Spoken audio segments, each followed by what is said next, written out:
Assalamualaikum warahmatullahi wabarakatuh. Alhamdulillah, nahmaduhu wa nasta'inuhu wa nastaghfiruh wa na'udzu billahi min syururi anfusina wa sayyiati a'malina. May yahdihillah fala mudhillalah wa may yudlil fala hadiyalah.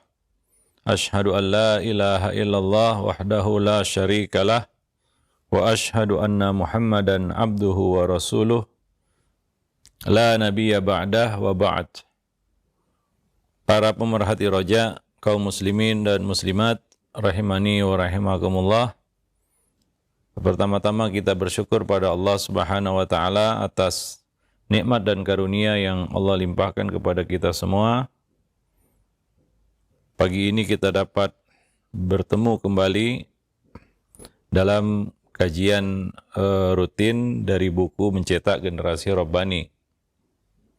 Alhamdulillah, Allah Subhanahu wa taala masih memberikan kesempatan, waktu, kesehatan sehingga kita dapat melaksanakan amal-amal kebajikan. Kemudian salawat dan salam atas Nabi kita Muhammad sallallahu alaihi wasallam, keluarga beliau, sahabat beliau dan umat beliau sampai hari kemudian. Para pemerhati roja, kaum muslimin dan muslimat yang dimuliakan Allah, pada kesempatan pagi ini kita akan lanjutkan pembahasan buku Mencetak Generasi Rabbani. Kita sampai pada bab yang terakhir, yaitu sikap yang salah dan sikap yang seharusnya. Ada beberapa poin yang sudah kita bahas pada pertemuan yang lalu. Kita akan lanjutkan di sini. Di antara sikap yang salah adalah menyepelekan dan meremehkan maksiat dan kesalahan yang kecil tanpa memberi nasihat kepadanya, kepada anak, atau pengarahan atau bimbingan kepada kebenaran. Nasihat itu perlu. Jangan kita kira percuma. Masih kecil, ngapain dinasihati? Dia nggak paham, dia nggak ngerti. Nah, sehingga orang tua menahan diri dari memberikan nasihat kepada anak-anaknya. Ini adalah sikap yang salah. Ya, ada pepatah yang mengatakan sedikit demi sedikit lama-lama jadi bukit. Ya, kesalahan kecil yang dibiarkan atau adanya pembiaran itu akan bertambah besar, ya, dan akan menjadi kebiasaan, akan menjadi karakter, tabiat. Nah, apabila sudah melekat, akan susah untuk dihilangkan. Maka jangan biarkan kesalahan-kesalahan kecil ini menumpuk menjadi besar. Ya, segera berusaha agar kesalahan-kesalahan itu dapat dieliminir ataupun dapat dihilangkan. Ya, maka sadarilah bahwa penyimpangan yang besar itu berawal dari penyimpangan yang kecil.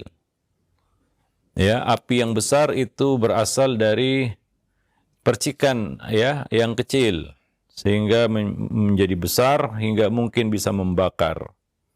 Maka cegah dan arahkan anak semenjak dini.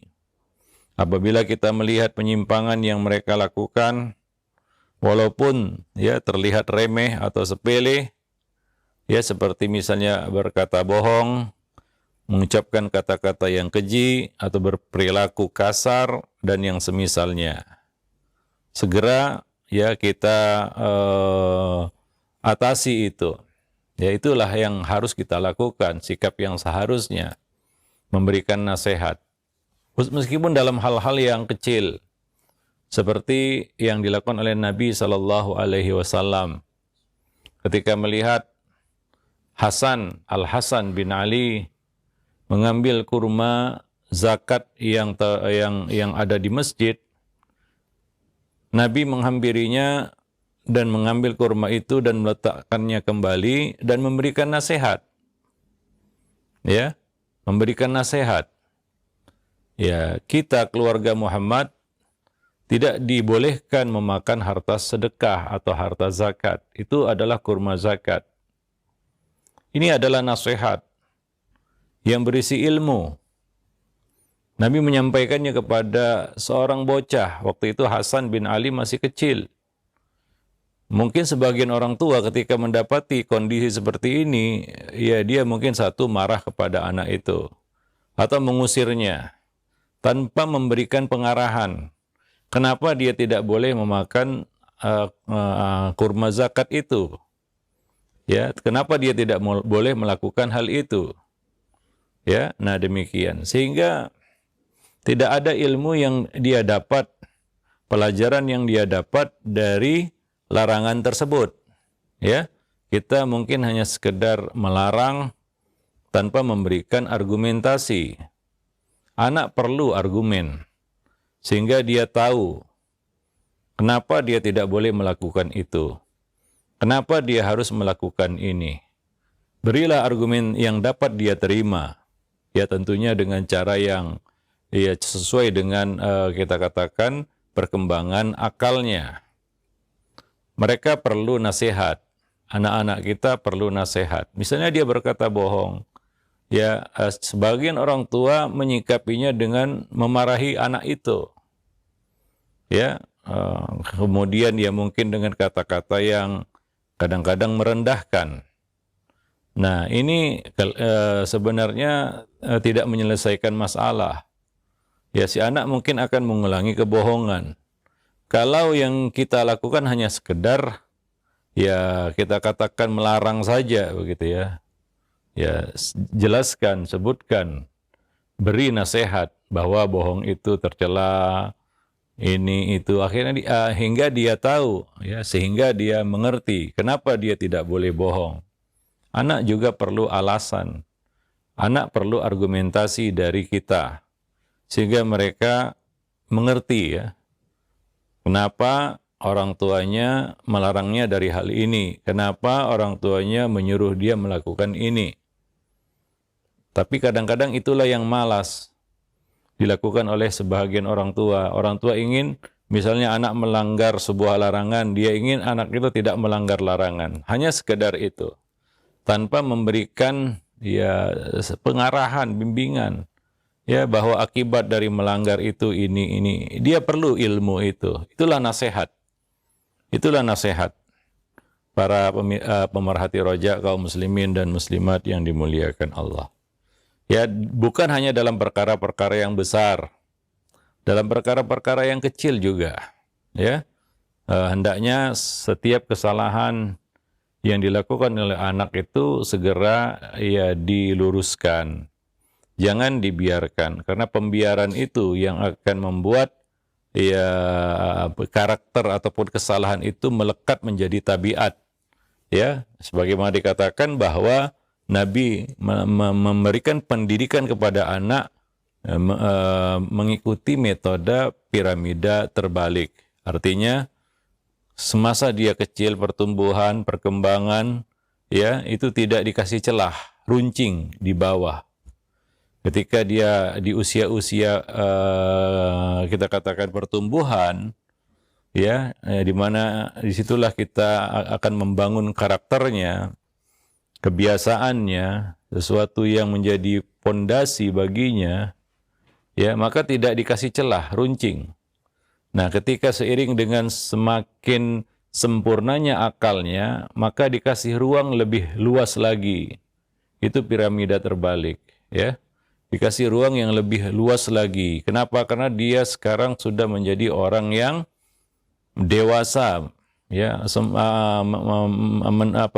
menuju kesempurnaan akalnya. Ya, maka diberi kesempatan dia untuk berpikir sendiri. Ya, nah demikian mencari argumentasinya sendiri. Ya, nah ini ketika dia sudah dewasa atau remaja.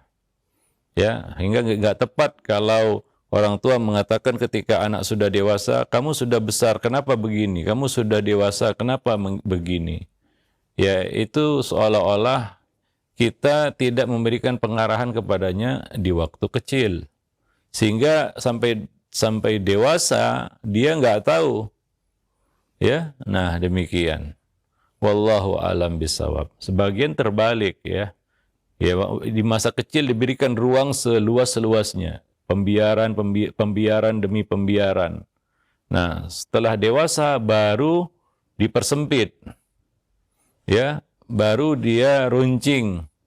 Kenapa begini? Kamu sudah besar, kenapa begitu? Kenapa begini? Kamu sudah dewasa, tak pantas melakukan ini dan lain sebagainya. Seolah-olah dia memang dari kata-kata itu mengesankan bahwa orang tua ini membiarkan hal itu terjadi ketika anak itu masih kecil. Dan akan sulit ya ketika sudah mengkristal ya menjadi sebuah karakter, watak dan tabiat. Itu susah untuk dirubah. Ya, nah demikian. Wallahu a'lam bishawab. Intinya ya kesalahan sekecil apapun ya yang ada pada anak itu tidak boleh kita pandang remeh. Kita harus cari ya kita katakan penyelesaiannya, ya solusinya gimana supaya anak itu tidak terus-menerus mengulangi kesalahan-kesalahan yang sama berulang-ulang sehingga menjadi sebuah kebiasaan yang sulit untuk ditinggalkan. Ya, wallahu a'lam bishawab. Nah, kemudian di antara sikap yang salah adalah membiarkan anak melanggar peraturan yang kita buat di rumah. Ya, misalnya tidak merapikan tempat tidur sesudah bangun pagi, tidak menggosok gigi sebelum tidur, tidak cuci tangan ya ketika bangun dari tidur atau sebelum makan. Ya, nah ini mungkin hampir sama, membiarkan anak melanggar aturan-aturan yang kita buat sendiri. Peraturan-peraturan, ya, adab-adab keseharian. Nah, ini kalau ya dibiarkan seperti itu, ya maka ya ini akan merembet kepada kita katakan perkara-perkara yang lain. Nanti ketika dewasa dia menjadi orang yang cuek dan tidak ya peduli dengan aturan, ya, tidak peduli dengan aturan. Karena dari kecil memang peraturan itu bukanlah sesuatu yang penting baginya. Ya, nah demikian. Jadi buatlah ya, peraturan itu adalah sesuatu yang penting baginya. Kesan itu harus kita berikan kepadanya sehingga anak merasa perlu. Dia merapikan tempat tidur, dia perlu menggosok gigi sebelum tidur, dia perlu cuci tangan sebelum makan, dia perlu ya misalnya menjaga kebersihan dirinya, mandi misalnya nggak disuruh lagi ya. Nah, banyak anak-anak yang mandi aja masih disuruh kan begitu ya. Nah, demikian ya tidak dilatih dan dibiasakan dari kecil sehingga sudah besar pun ada kadang-kadang ya anak itu sudah remaja mandi pun masih disuruh orang tua. Ya, mandi itu masih disuruh orang tua. Ya, nggak mandi-mandi misalnya. Nah, demikian. Dan juga akan merembet kepada masalah-masalah akhiratnya. Ya, misalnya ya dia merasa biasa ya, tidak bangun dari tidurnya padahal adzan sudah berkumandang. Nah, ini karena dia biasa melanggar ya aturan-aturan yang ada. Ya, jadi ini untuk intinya adalah menegakkan disiplin pada anak, tertib dan disiplin. Nah, itu adalah kebiasaan yang harus kita tanamkan, kita latih pada anak-anak kita, para pemerhati roja, kaum muslimin dan muslimat yang dimuliakan Allah. Maka untuk mengatasi hal ini, sikap seharusnya adalah melatih dan mendidik anak untuk disiplin sejak kecil. Tertib dan disiplin. Ini salah satu yang hilang di tengah-tengah kita hari ini, ya, pada manusia Indonesia, yaitu disiplin, tertib dan disiplin. Ya. Nah, ini agak susah ini karena harus ya, kita katakan dilatih bukan hanya di sekolah tapi di rumah juga. Bukan hanya di rumah tapi di sekolah juga. Dan itu sangat penting, kedisiplinan, ketertiban itu sangat penting. Ya, itu adalah modal yang sangat berharga baginya ketika dia menjalani kehidupan. Ya, coba lihat pedagang yang tidak tertib dan disiplin, hancur perniagaannya. Ya, pegawai, buruh, pekerja yang tidak tertib dan disiplin, itu tinggal tunggu dipecat. ya dari pekerjaannya, atau dia ya mungkin tidak akan naik pangkat ya seperti itu ya, atau mungkin akan segera di PHK karena tidak tertib dan disiplin. Itu ya kita katakan etos kerja yang harus dimiliki oleh siapapun, baik dia pegawai ataupun pedagang. Itu salah satu kunci kesuksesan. Dan kunci sukses ini itu ada di tangan orang tua, bagaimana mereka bisa memberikan kunci sukses ini ketika anak-anak ini masih kecil. Maka latihlah mereka untuk tertib dan disiplin. Ya, itu adalah bagian dari pelajaran yang penting. Karena ya pendidikan kita hari ini mungkin lebih mengedepankan hal-hal yang bersifat teori ya.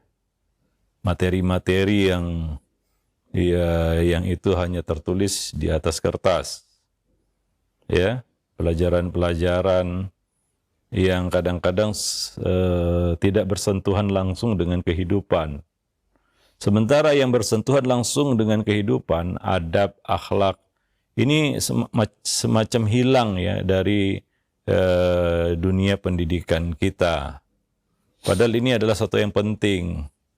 Ya maklumlah ya, karena pelajaran adab ya dan akhlak itu tidak masuk UN ya. Maka mungkin dianggap nggak penting. Padahal ini sangat penting. Keberhasilan seseorang itu bukan hanya dia pintar, banyak tahu ini itu, enggak. Tapi lebih kepada bagaimana dia bisa mendisiplinkan diri, tertib dan disiplin. Banyak orang pintar, orang yang mungkin banyak maklumat, ya, banyak ilmu, tahu ini, tahu itu, tapi enggak disiplin. Ini enggak berhasil juga. Orang-orang sukses dalam urusan apapun, dunia, apalagi akhirat, mereka adalah orang-orang yang disiplin. Ya, tertib dan disiplin, terutama ya disiplin waktu ya, disiplin dengan tugas dan kewajibannya. Nah, ini sangat penting. Ini modal yang akan sangat berharga bagi mereka nanti ya ketika mereka dewasa. Wallahu a'lam bishawab ya.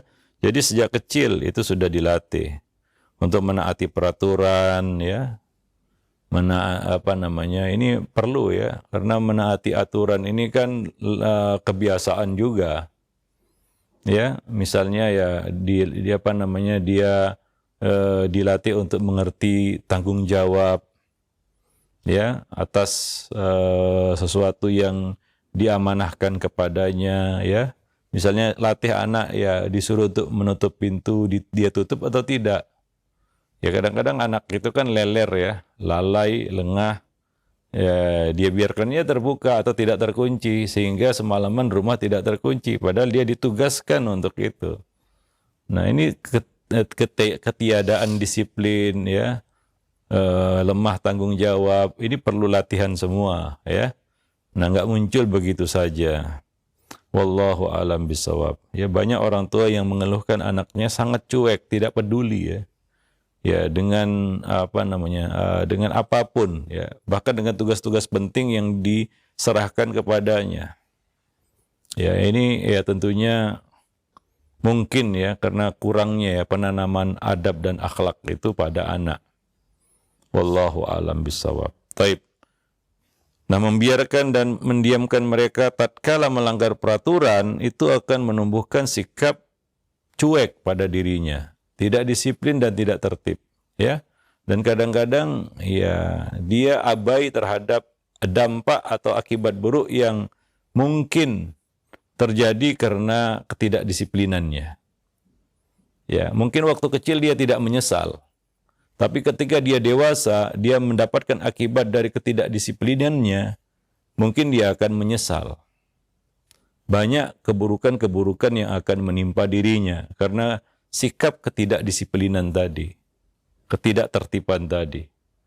Nah, waktu kecil ya mungkin dia tidak pikir resiko.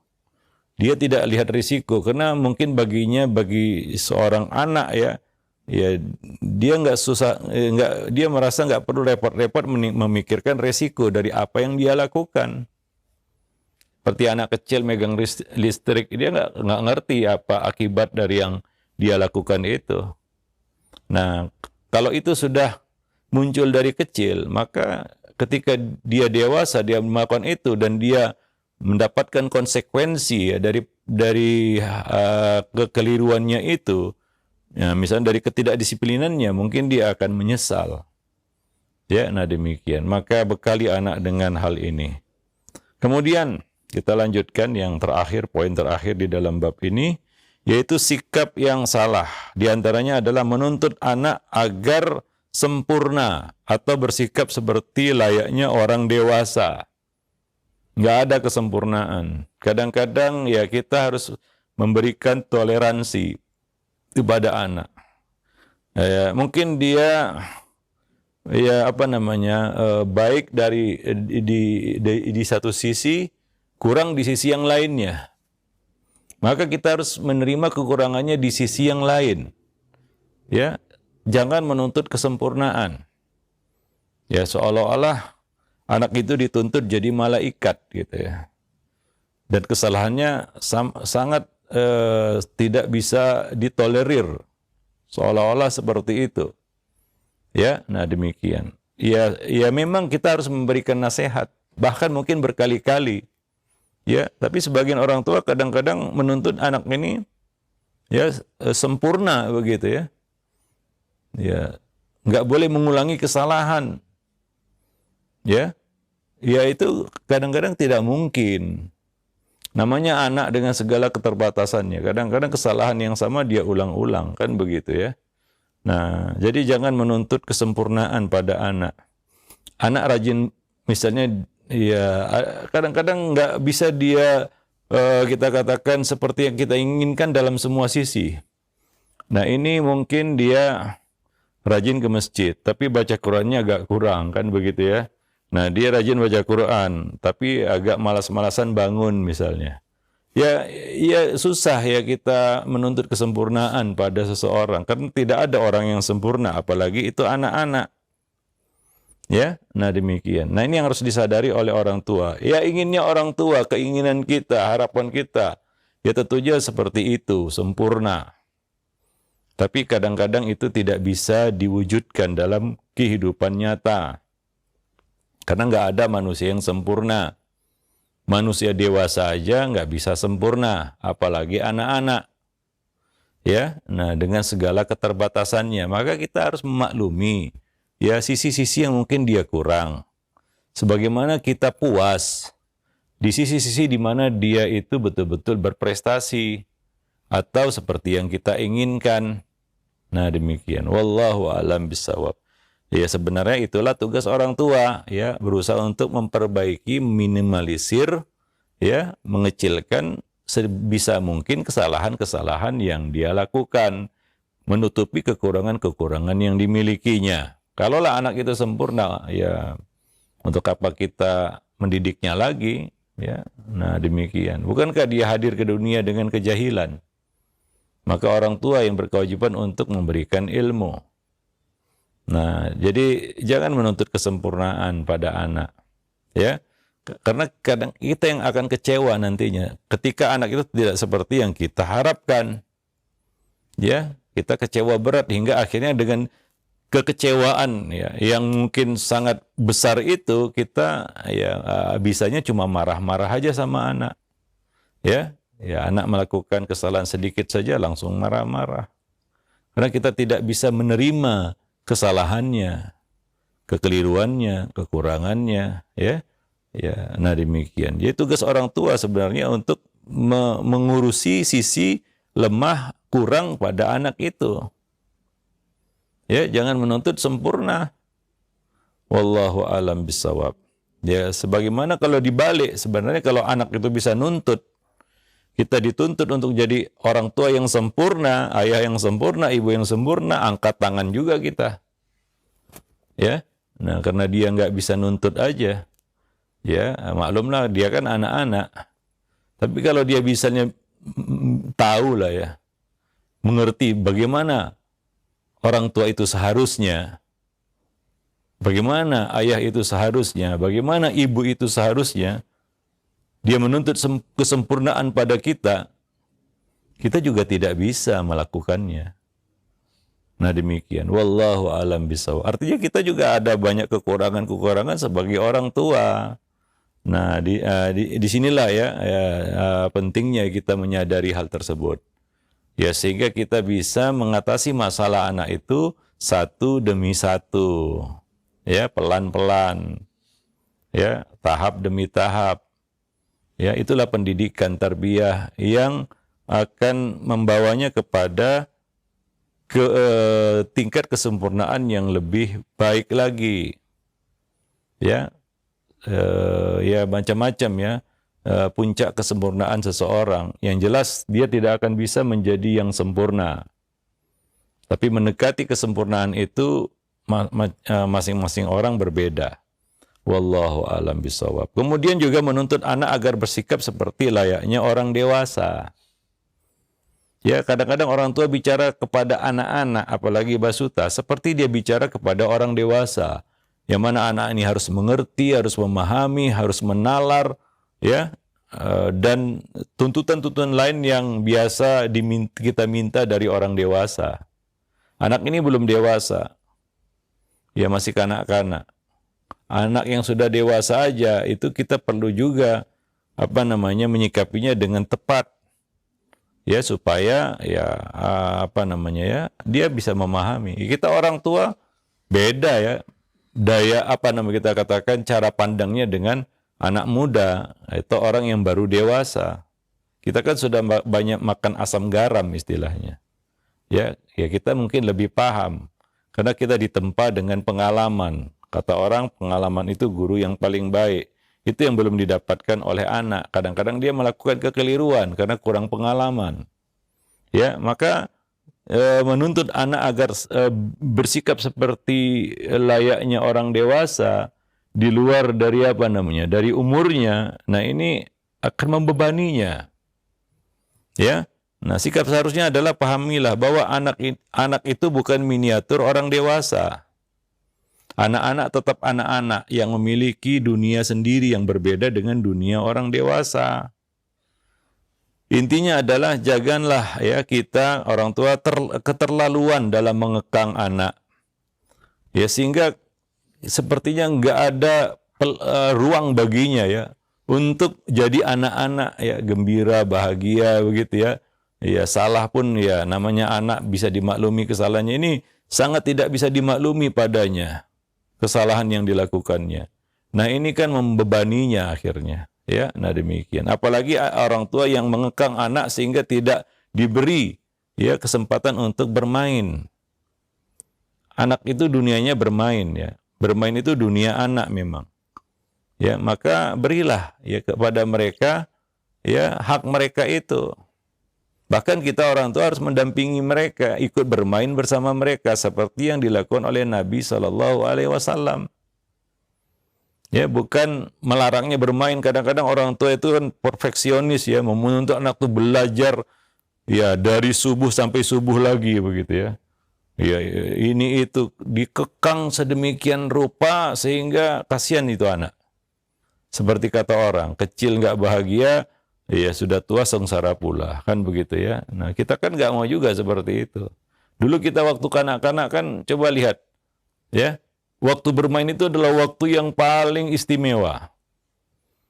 Punya mainan itu adalah suatu yang sangat membanggakan, sangat membahagiakan, senang kita. Yaitu waktu kita kanak-kanak dulu ya. Dunia kita kan bermain. Itulah dia sebenarnya dunia anak. Maka beri porsi yang cukup bagi mereka untuk bermain.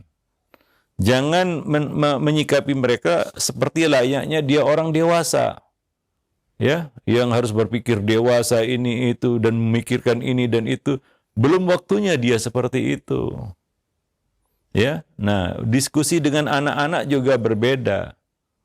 Ya, dengan kita berdiskusi dengan anak-anak yang sudah dewasa. Nah demikian. Wallahu a'lam bissawab. Baik. Nah itu yang perlu kita perhatikan ya. Nah jadi berikanlah kebahagiaan kepada anak-anak kita, yaitu dengan memahami dan menyelami dunia mereka, bahwa dan beberapa sikap, berbagai sikap yang seharusnya orang tua lakukan yang sudah kita sebutkan di atas, ya hendaknya bisa kita terapkan di dalam kehidupan sehari-hari bersama anak kita. Nah, demikian para pemerhati roja kaum muslimin dan muslimat yang dimuliakan Allah, ya. Nah, itulah ya beberapa poin di dalam bab ya sikap seharusnya dan yang tidak seharusnya, sikap yang salah dan sikap yang benar ya di dalam mendidik anak. Mudah-mudahan bermanfaat bagi kita semua dan kita bisa amalkan dan terapkan ilmu yang kita telah dapatkan itu di dalam kehidupan kita, terutama di dalam ya, melakukan tugas kita mendidik anak. Wallahu a'lam bishawab. Aqulu qauli hadza astaghfirullah li wa lakum lisairil muslimin innahu huwal ghafurur rahim. Ya, nah, baik. Alhamdulillah, syukuran jazakallahu khair atas materi yang telah disampaikan. Masih dalam pembahasan sikap yang seharusnya dan yang tidak dilakukan atau salah telah disampaikan oleh Al-Ustaz di kesempatan pagi hari ini. Mudah-mudahan bisa kita ambil faedah apa yang telah disampaikan. Baik, untuk selanjutnya kami akan buka sesi interaktif bagi Anda para pemerhati roja sekalian yang ingin bertanya. Silahkan Anda bisa mengirimkan pertanyaan melalui pesan WhatsApp. Dan tentunya kami harapkan pertanyaan disesuaikan dengan pembahasan kita di kesempatan pagi hari ini. Baik, yang pertama Ustaz, ada pertanyaan. Assalamualaikum warahmatullahi wabarakatuh. Ya Ustaz, sifat anak kecil yaitu balita sering ketika melihat temannya memegang suatu mainan atau makanan ataupun benda yang lainnya, itu selalu diinginkan atau dimilikinya. Nah, bagaimana cara menasihati anak agar mengerti bahwa sifat tersebut kurang baik? Ya, anak-anak ya, Iya, dia ingin, ya dia punya yang dimiliki orang lain. punya keinginan ya untuk punya ini, punya itu, mainan ini, mainan itu. Ya memang itu anak ya. Maka coba ya kita ketika dia punya keinginan kita beri. Ya tentunya sesuatu yang membuat dia teralihkan ya dari keinginannya untuk mengambil milik temannya, kan begitu ya. Makanan kita beri atau apa ya. Ini untuk mengalihkan aja. Kadang-kadang anak itu dia ingin itu, ya sebenarnya dia ingin memiliki atau memegang sesuatu, kan begitu ya. Nah, jadi coba ya kita alihkan dia dengan itu. Wallahu a'lam bishawab. Ya, terutama ya balita kan kadang-kadang kita nggak bisa ngomongin dia, kan gitu ya. Kita omongin pun dia nggak paham, dia tetap nunjuk itu gitu ya. Nah, demikian. Ya bolehlah kita kita bujuk ya, kita kita alihkan dia ya perhatiannya sehingga dia tidak memperhatikan itu lagi, kan begitu. Nah, mungkin dia sekedar ingin memiliki atau memegang sesuatu, kan begitu ya. Dikasih mungkin dia akan mengabaikan ya keinginannya itu ya kepada mainan temannya atau makanan temannya. Wallahu a'lam bishawab. Ya, nah itu mungkin ya yang bisa kita lakukan ya ketika anak itu ya muncul hal-hal yang seperti ini ya. Nah, ya mungkin kita juga perlu omongi sebagaimana yang kita sebutkan tadi bahwa itu punya teman ya, itu punya si fulan ya, bukan punya ya dia ya, sehingga dia juga mengerti tentang kepemilikan, kan begitu ya. Nah, anak itu ya bisa juga ya kita berikan pemahaman kepadanya, walaupun dia nggak sepenuhnya paham, kan begitu ya. Nah, demikian ya, paling tidak ada 1-2 kata-kata kita yang nyantol lah gitu, yang bisa dia pahami. Nah, dan itu ya yang kedua ya, yang pertama ya yang paling bisa kita lakukan adalah dengan memberikan pengalihan ya, sehingga dia teralihkan dari keinginan-keinginannya itu. Wallahu a'lam bishawab. Baik. Baik, terima kasih banyak atas jawaban dan nasihatnya. Demikian, dan selanjutnya yang kedua kami ajukan ada pertanyaan.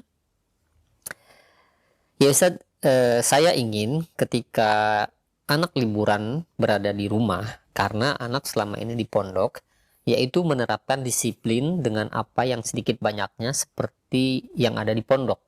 Tapi anak mengeluh bahwa disiplinnya cukup di pondok saja, di rumah mereka ingin sedikit bebas. Nah, bagaimanakah sikap seharusnya orang tua dalam kondisi seperti ini? Iya, ini tidak spesifik itu anak di usia berapa, ya. Kalau dia sudah remaja, ya tentunya yang jadi pertanyaan adalah apakah disiplin ini sudah ditanamkan sejak dia kecil? Apa disebut di situ usia? Tidak ya? Tidak disebut saja. Iya. Kalau dia remaja, ini yang jadi tanda tanya adalah kenapa disiplin itu tidak menjadi suatu kebiasaan? Mungkin ya kelengahan waktu dia masih balita ataupun basuta ya. Ya ketika dia masih kecil ya, itu tidak kurang ditanamkan mungkin atau bahkan tidak ditanamkan. Ya sehingga kalau di pondok ya, kalau di sekolahnya mungkin ada keterpaksaan. Ya, dia disiplin di sekolah ya bukan dengan kerelaan hati dan bukan karena itulah kebiasaannya. Ya, itu bukan kebiasaannya. Sehingga ketika dia kembali ke rumah, dia kembali kepada kebiasaan awal, yaitu tidak disiplin. Kan begitu ya. Ya, dia tidak mau dikekang, dia tidak mau diatur ya, tidak tertib. Nah, ini seperti yang kita sebutkan tadi ya, kalau anak itu sudah dewasa atau sudah remaja, ya untuk membuang tabiat yang salah, menggantikannya dengan tabiat yang seharusnya, itu memang susah. Ya, ya perlu perjuangan yang ekstra lebih lah untuk mengubah ya. Ini mengubah bukan menanamkan ya. Mengubah soalnya. Ini masalahnya ini mengubah. Ya seperti ya saya kasih contoh ya mengubah suatu tulisan ya yang berantakan itu lebih sulit daripada kita membuat tulisan baru. Ya, merenovasi bangunan yang sudah ada itu kadang-kadang ribet. Ya, lebih susah dan sulit daripada membangun bangunan itu dari baru kan begitu ya. Nah, apabila sudah berantakan misalnya ada besi yang kurang, itu kan repot itu ya. Nah, seperti itu juga di sini ya. Ketika anak itu sudah ditanamkan hal ini dari kecil, ya, artinya sudah tertanam hal itu sebagai pondasi baginya. Maka untuk ya melanjutkannya itu akan lebih mudah. Ya, tapi kalau berantakan dari awal, ya kita perlu berikhtiar ya, lebih baik telat daripada tidak sama sekali ya. Tapi kita harus menyadari di sini ya, menyadari ya bahwa hal itu tidak mudah. Maka ya dari penangkapan saya dari pertanyaan itu adalah ini anak remaja ya, paling tidak SMP ke atas. Artinya dia sudah terbentuk ya, karakternya sudah terbentuk dengan seperti itu. Ya mungkin wallahu alam apakah dia juga disiplin di pondoknya, nggak tahu juga ya. Nah, apakah seperti itu? Ya, ataupun kalau dia disiplin di sekolah atau di pondok, mungkin itu karena keterpaksaan. Ya, bukan keinginannya, ya, bukan kebiasaannya. Maka ketika dia pulang ke rumah, dia kembali kepada kebiasaan awal, ya. Itu kata-kata yang sebenarnya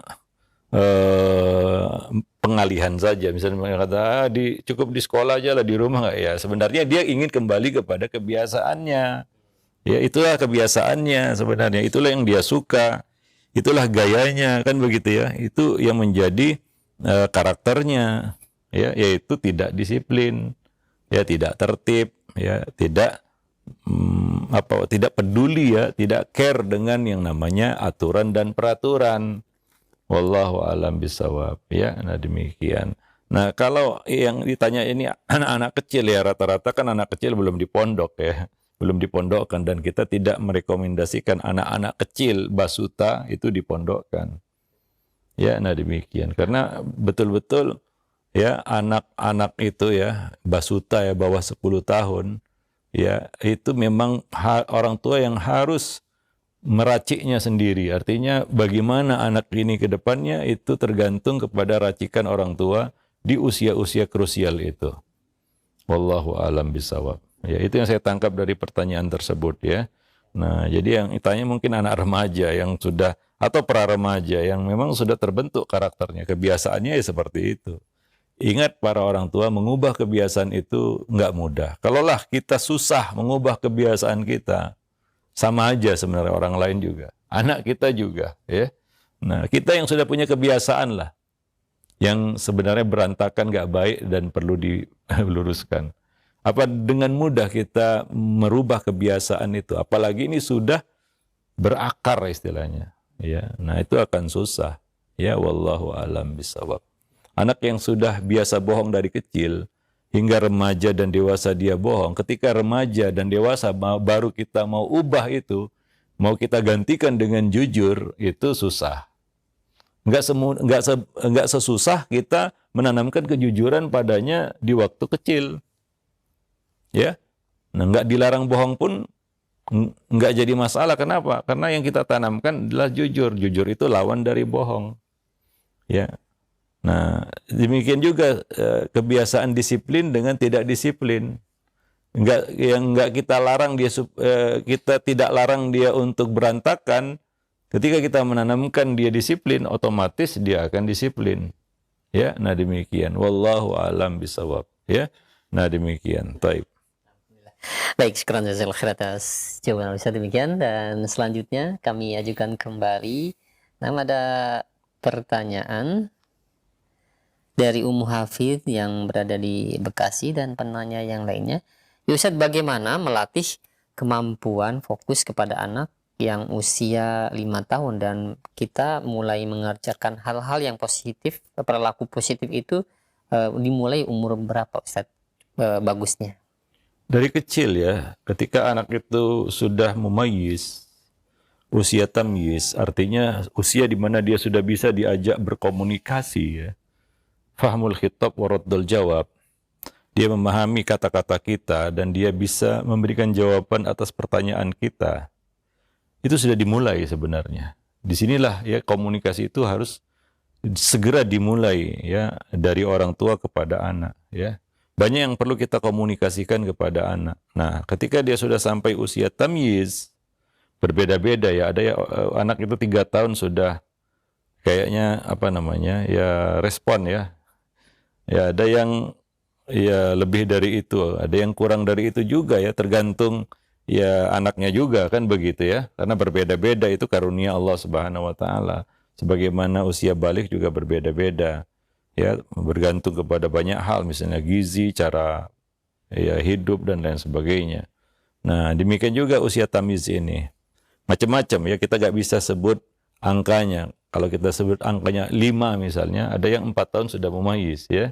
Nah, demikian. Wallahu a'lam bishawab. Ya, jadi ketika anak itu sudah mengerti, merespon dan bisa apa namanya memahami apa yang kita katakan, ya itu sudah dimulai ya. Menanamkan karakter yang baik ya, menanamkan karakter yang lurus pada dirinya. Karena pada dasarnya manusia itu ya difitrahkan cenderung dan condong kepada yang baik. Itu fitrah manusia. Ya. Nah, hanya saja syaitan ya yang mau merusak ya fitrah itu. Ya, dan orang tua yang mungkin tidak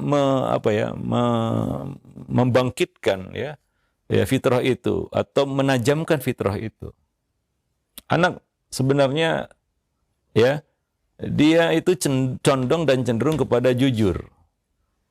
Kalau dia tidak melihat kebohongan gitu ya, itu masalahnya. Ketika dia lihat kebohongan ya, maka kejujuran yang menjadi fitrahnya itu akan tercemari. Ya, nah dari mana kebohongan ini dia lihat? Mungkin dari orang tuanya sendiri ya, atau dari teman-temannya, atau dari orang-orang yang ada di sekitarnya. Nah ini yang merusak fitrah jujurnya tadi. Kalau nggak diganggu dia, anak itu ya pasti condongnya itu jujur. Dia nggak mau bohong. Itu anak-anak ya. Ya anak-anak itu dia nggak bisa bohong sebenarnya. Kecuali dia melihat kebohongan. Dan dia merasa enak juga ya bohong gitu ya. Nah dia mulai belajar bohong dari lingkungan sekitar. Mungkin dari orang tuanya sendiri. Orang tua yang sepele berbohong kepada anak kan begitu ya. Anak itu kadang-kadang diamnya itu menghanyutkan gitu ya. Dia diam tapi dia belajar gitu ya. Kita bohongi anak, dia diam aja. Dalam hatinya apa? Oh, enak juga ya bohong. Membohongi orang enak ya. Nah, jadi rusak fitrah jujurnya, pelan-pelan rusak ya. Apalagi semakin hari semakin banyak kebohongan-kebohongan yang dia saksikan. Ya. Nah, maka fitrah jujurnya pun lama-lama rusak. Nah, demikian. Jadi anak itu ya difitrahkan ya, seorang bayi itu lahir di atas fitrah Islam. Ya, artinya Islam itu kebaikan. Jadi semua yang baik-baik itu ya menjadi kecondongannya, ya. Nah, demikian. Memang ada ya karakter sifat tabiat yang dibawanya lahir. Ya, akan tetapi itu akan mudah diatasi kalau kita lakukan itu dari kecil, sejak dini. Ya, misalnya ada karakter keras, itu bisa kita tempa kalau belum terlambat. Belum mengkristal istilahnya. Wallahu alam bisawab, ya. Jadi intinya segera lakukan komunikasi ketika anak itu sudah mumayyiz, ya. Karena pendidikan itu komunikasi sebenarnya. Ya, baik komunikasi verbal maupun non verbal ya, seperti ya contoh itu kan non verbal istilahnya. Atau verbal yaitu dengan berbicara kepadanya, berkomunikasi secara verbal kepadanya. Wallahu alam bisawab. Yang pertamanya Ustaz, yang melatih kemampuan fokus pada usia 5 tahun. Ya, itu bergantung pada anaknya ya. Kemampuan yang dibawa anak dari rahim ibunya kan berbeda-beda ya. Nah itu mungkin bisa kita talentnya ya, bakatnya ya. Ketika ya mungkin di usia-usia 5 ke atas lah begitu ya. Atau usia-usia di mana kemampuan otaknya sudah semakin baik gitu ya, semakin sempurna. Baru kita bisa lihat bakat ya yang ada pada anak itu berbeda-beda. Ada anak yang kemampuan verbalnya lebih dominan, ada yang kemampuan mekaniknya atau kemampuan kinetiknya ataupun kemampuan dia bekerja ya. Macam-macam ya. Nah, demikian. Wallahu alam bisawab. Tapi secara umum rata-rata anak itu memang fokusnya itu tidak bisa lama Ustaz ya? Iya, memang seperti itu. Karena ya kita kan akalnya ya. Iya. Ya kita harus paham itu ya. Akal anak nggak seperti akal orang dewasa. Maka dia itu ya memang masa kanak-kanak itu masa menghafal, bukan masa menalar. Karena menalar itu perlu fokus yang lama kan gitu ya. Memahami ya itu agak berat bagi anak ya. Anak itu memang dunianya ya main dan dia mudah meniru ya. Menghafal dan meniru itu dia. Kemampuan dasar otak anak itu, menghafal dan meniru. Menalar, memahami itu belum masanya dia. Dan susah kalau kita paksa dia untuk menalar. Memang ada. Cuma kan mungkin 1001 kata orang ya. Nah, mungkin IQ-nya yang lebih tinggi. Ada anak yang ya dikatakan anak yang lubis, luar biasa. Ya, artinya dia mungkin jenius kan begitu ya, yang punya nalar dan kemampuan fokus yang berbeda dengan anak-anak yang lain. Tapi itu kan 1001. Nggak biasanya, nggak lazim itu ya. Hanya 1-2 anak mungkin ya.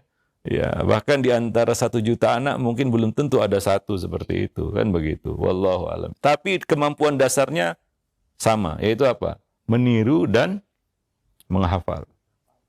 Maka yang paling baik adalah tentunya hal-hal yang sifatnya menghafal, misalnya menghafal Quran, menghafal kosakata, ya. Makanya anak itu ya belajar bahasa itu cepat. Kenapa? Karena belajar bahasa itu kan nggak perlu fokus. Dia meniru, mengulangi, melatahi, itulah dia kemampuan anak. Dan menghafal, ya ini bahasanya ini kan itu simple, dia nggak perlu fokus. Ya, dia perlu menirukan saja dan menghafal. Maka anak itu belajar bahasa itu cepat ya. Lebih cepat daripada orang dewasa yang akalnya jauh lebih sempurna daripada anak-anak. Kenapa? Karena kemampuan hafal seorang yang sudah berumur itu kan berkurang ya, pasti berkurang ya. Pasti berkurang kemampuan menghafal itu pasti berkurang. Nah, maka kalau baru mau menghafal Quran di usia 40 tahun, ya mungkin wallahu alam lah kalau bisa ya. Nah, hafal pun kita ini hafalnya apa? Hafal ya sesaat kemudian lupa, kan begitu ya. Nah, anak-anak itu berbeda dengan orang dewasa. Tapi untuk urusan fokus ya, menalar, memahami, ya itu memang ya otaknya sudah terasah untuk itu ya. Wallahu a'lam bishawab. Nah, demikian. Iya, baik. Syukran jazakallahu khair atas jawaban Ustaz. Kami akan ajukan kembali pertanyaan. Nah, ada pertanyaan dari Bunda Rafa Ustaz di Bogor. Ustaz, anak saya laki-laki 11 tahun, kelas 5. Jika membuat kesalahan, saya selalu menasihatinya, terutama dalam hal kejujuran. Setiap kesalahannya selalu saya sampaikan atau balikin kepadanya dengan memakai nalar dan akal. Apakah nasihat saya ini berdampak buruk nantinya ke depan untuk anak-anak saya, karena saya agak sedikit keras dalam mendidiknya, Ustaz. Mohon nasihatnya. Yang pertama juga nggak usah keras-keras ya. Ya, kedepankan pendekatan persuasif ya dengan cara yang lembut, kan begitu ya. Nggak perlu juga meninggikan suara ya. Kadang-kadang kelemah lembutan itu yang bisa meluluhkan hati daripada kekasaran ataupun dengan keras, kan begitu ya. Kelembutan itu ya kita saja ya. Kalau kita balikkan ke kita lah. Ada orang yang mungkin dia punya niat yang baik ya. Tujuan yang baik, tapi caranya keras gitu. Mungkin orang itu ingin kita lurus dengan cara keras itu. Apa yang respon ataupun apa nih kita katakan ya, respon lah kita katakan ya, yang secara refleks kita berikan penolakan. Ya, kita kadang-kadang belum bisa menerima itu. Ini dengan keras ya. Tapi ada orang yang dengan tujuan yang sama ya, tapi dia dengan cara yang lemah lembut. Ya, hati kita juga terenyuh kan begitu ya. Artinya hati kita juga jadi lembut dan cenderung untuk mendengarkan kata-kata yang lembut itu daripada kata-kata yang keras, kan begitu ya. Yang kadang-kadang telinga kita aja sudah memar gitu ya. Memar ya. Karena kata-kata yang keras itu. Ya, tapi mungkin orang yang berkata keras itu, orang tua di sini, dia ingin baik ya. Semua kita ingin baik, nggak ada yang ingin jahat sama anak kan gitu ya. Nah, cuma cara yang kadang-kadang karena apa ya? Karena ya keinginan yang sangat besar kan gitu ya, ingin cepat ya. Mungkin dengan keras ini cepat ini gitu ya. Dia cepat sadar. Padahal belum tentu ya. Ya, nah demikian. Bahkan mungkin menjadi suatu yang apa namanya kita katakan kontraproduktif. Artinya apa? Cara-cara yang keras itu justru memperlambat kesadarannya. Ingat, cara-cara yang keras itu justru memperlambat kesadarannya. Ya, ya mungkin dia apa namanya tunduk, mungkin dia apa namanya ya kita katakan ikut, dia diam. Tapi dia belum menerima gitu. Ya, nah demikian ya. Tapi sebaliknya dengan cara yang lembut tadi ya mungkin ya kita bisa ya mengambil hatinya. Ya walaupun dengan cara yang lembut dia kadang-kadang tidak seperti cara yang keras. Ya, tapi itu efeknya akan bertahan lama. Ya. Orang yang berubah dengan nasihat yang lembut itu cenderung bertahan lama nasihat itu di hatinya. Daripada cara yang keras, dia berhenti di situ, tapi besok dia ulangi lagi. Kenapa? Sebenarnya dia nggak terima itu. Siapapun dikerasi, nggak ada yang terima, Pak. Bu, ada yang terima. Kita aja lah dikerasi orang. Mungkin kita akan tunduk sementara waktu, sesaat. Karena kita dikasari, dikerasi. Oke, saya terima. Tapi ada pemberontakan. Besok saya ulangi lagi, besok ya awas ya, besok lengah kita ya lebih parah lagi kalau kita awalnya keras kemudian kita melembek, gitu ya. Karena kita tidak mampu lagi ya, ini dianggap kita kalah nanti. Ya, nah demikian. Maka Nabi mengatakan, marifku fi syai'in illa zana. Ya, la yakunu rifku fi syai'in illa zana. Tidaklah kelemah lembutan itu ada pada sesuatu melainkan akan menghiasinya. Artinya apa? Akan membuatnya bertambah baik. Itu kelemah lembutan. Itu yang pertama tadi ya. Nah, kemudian ya itu yang sudah tepat, yaitu apa? Jangan biarkan kesalahan itu berlarut-larut ya. Ketika ada penyimpangan, ada ketidakberesan, itu langsung harus diatasi, ya. Nah, demikian. Cuma caranya tadi ya nggak perlu keras ya. Ya, dengan cara yang lembut itu justru bisa menambat hatinya, ya, daripada cara yang keras. Kadang-kadang kita keras itu maunya instan. Anak itu segera saat itu tunduk sama kita. Mungkin ya, mungkin dia tunduk, tapi apakah dengan kerelaan? Wallahu a'lam. Tapi dengan cara yang lembut tadi, ya kita bisa mengambil hatinya. Mungkin dia tidak terima pada saat itu karena cara kita lembut. Ya mungkin diabaikannya, ya, tapi itu akan masuk ke hatinya. Itu hati manusia. Ya, kita harus tahu rahasia hati manusia. Dan anak kita juga punya hati. Wallahu a'lam bishawab. Nah, taib. Ya. Tapi mungkin sampai di sini dulu ya pertemuan kita. Ya, mudah-mudahan bermanfaat. Aku lu qauli hadza, astaghfirullah li wa lakum lisairil muslimin. Innahu huwal ghafur rahim. Assalamualaikum warahmatullahi wabarakatuh.